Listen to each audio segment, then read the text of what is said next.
7:30 Night News. Headline: திறமையான சுகாதார பணியாளர் குழாமை உருவாக்குவதே முன்னுரிமை. பிரதமர் கலாநிதி ஹரிணி அமரசூரிய.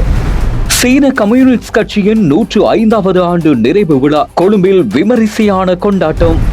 15 வயதினரை அச்சுறுத்தும் பாலியல் நோய் தொற்றுக்கள், அவசர நடவடிக்கைகளுக்கு அரசு திட்டம். மட்டக்களப்பில் சட்டவிரோத மதுபான விற்பனை நிலையங்கள் முற்றுகை, பெருந்தொகையான மதுபான பெட்டிகள் மீட்பு. மட்டக்குடியில் அதிரடி சோதனை, 5 கிலோ ஹெரோயினுடன் ஒருவர் கைது. எம்பயர் ஸ்டேட்டட் கட்டிடத்தின் உச்சியில் திருமண முன்மொழிவு செய்த ரஷ்ய ஜோடி அதிரடி கைது.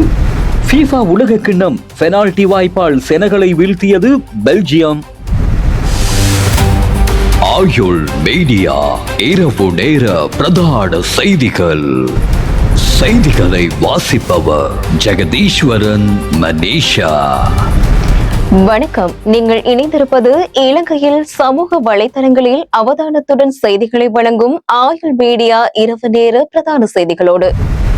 இலங்கையின் பொது சுகாதாரத்துறையின் முதுகெலும்பாக திகழும் களுத்துறை தேசிய சுகாதார விஞ்ஞான நிறுவனத்தின் 100ஆண்டு விழா நேற்று களுத்துறை கேட்போர் கூடத்தில் கோலாகலமாக நடைபெற்றது. இந்நிகழ்வில் பிரதம அதிதியாக கலந்து கொண்ட பிரதமர் கலாநிதி ஹரிணி அமரசூரிய எதிர்கால சவால்களை எதிர்கொள்ளத்தக்க சுகாதார பணியாளர்களை உருவாக்குவதன் முக்கியத்துவத்தை வலியுறுத்தினார்.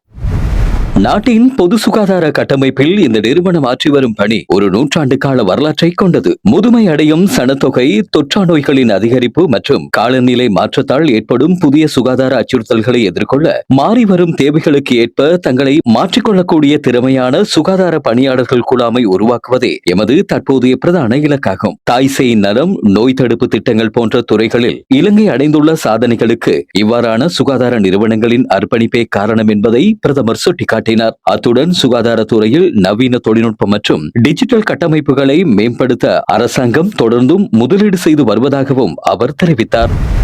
சீன கம்யூனிஸ்ட் கட்சியின் 105வது ஆண்டு நிறைவு விழா கொழும்பு சினமன் லைஃப் ஹோட்டலில் நேற்று வெகு விமர்சையாக நடைபெற்றது. சீன தூதரகத்தின் ஏற்பாட்டில் நடைபெற்ற இந்நிகழ்வில் எதிர்க்கட்சித் தலைவர் சஜித் பிரேமதாச பிரதம அதிதியாக கலந்து கொண்டார்.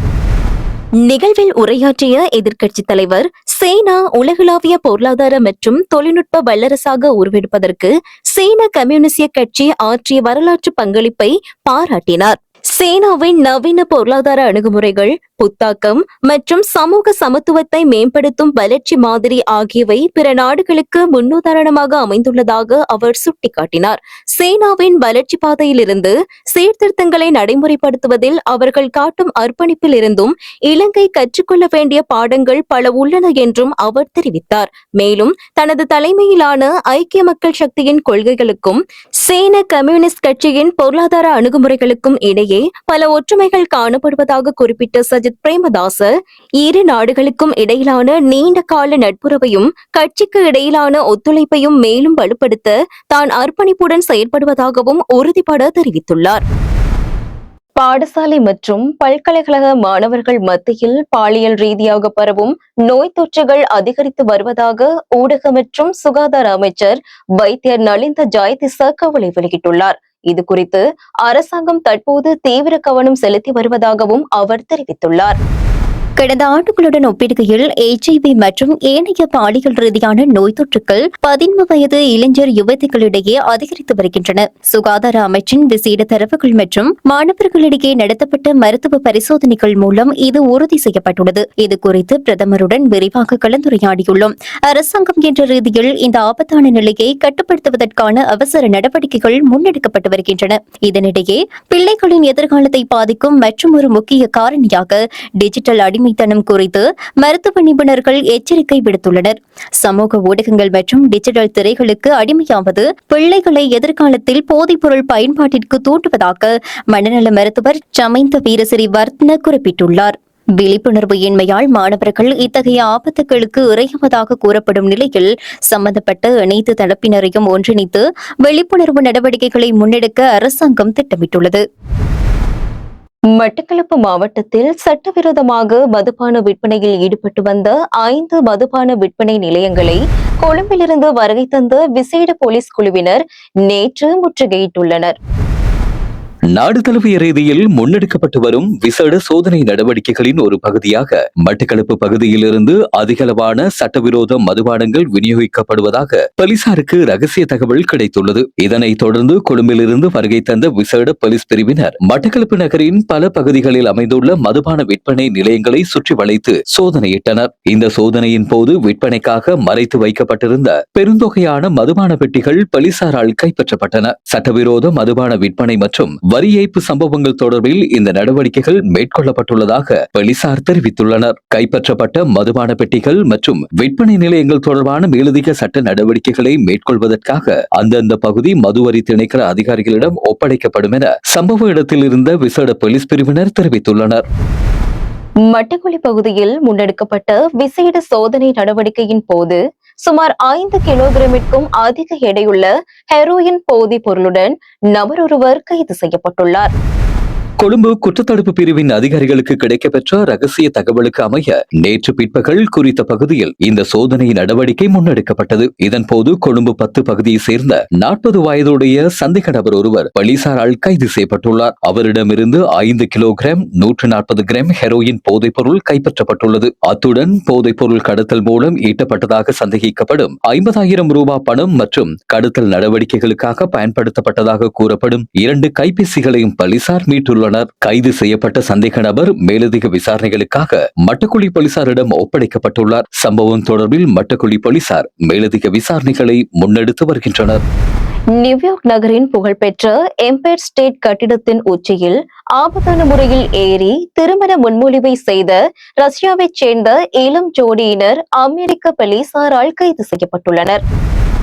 ஏஞ்சலோ நிக்கலோ மற்றும் வன்யா பீர்கஸ் ஆகியோரே இவ்வாறு கைது செய்யப்பட்டுள்ளனர்.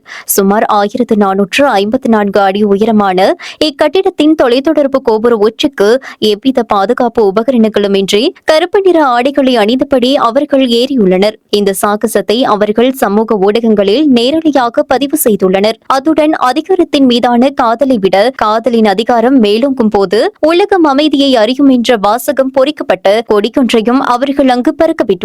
இவர்களின் இந்த துடிகர செயலால் அங்கிருந்த வானொலி மற்றும் தொலைக்காட்சி அலைவரிசைகளின் ஒளிபரப்பு பாதுகாப்பு கருதி தற்காலிகமாக இடைநிறுத்தப்பட்டன.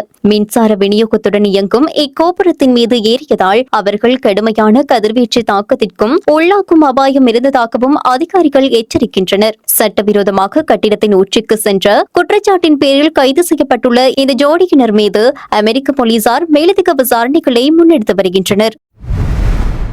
ஃபிஃபா உலகக்கிண்ண கால்பந்தாட்ட தொடரின் 2வது சுற்று ஆட்டத்தில் செனகல் அணியை வீழ்த்தி பெல்ஜியம் அணி வரலாற்று வெற்றியை பதிவு செய்துள்ளது.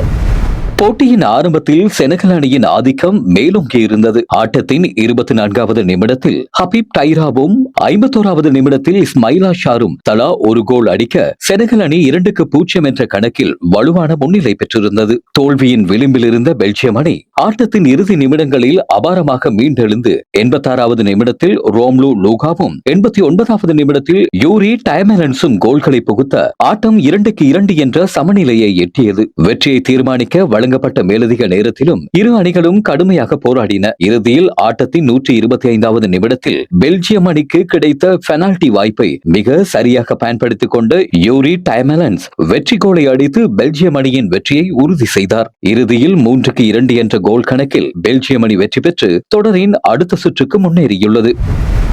இத்துடன் ஆயுள் மீடியா இரவு நேர பிரதான செய்திகள் நிறைவுக்கு வருகின்றன. உடனுக்குடன் செய்திகளை அறிந்து கொள்ள ஆயுள் மீடியா சமூக வலைதளங்களோடு இணைந்திருங்கள். வணக்கம்.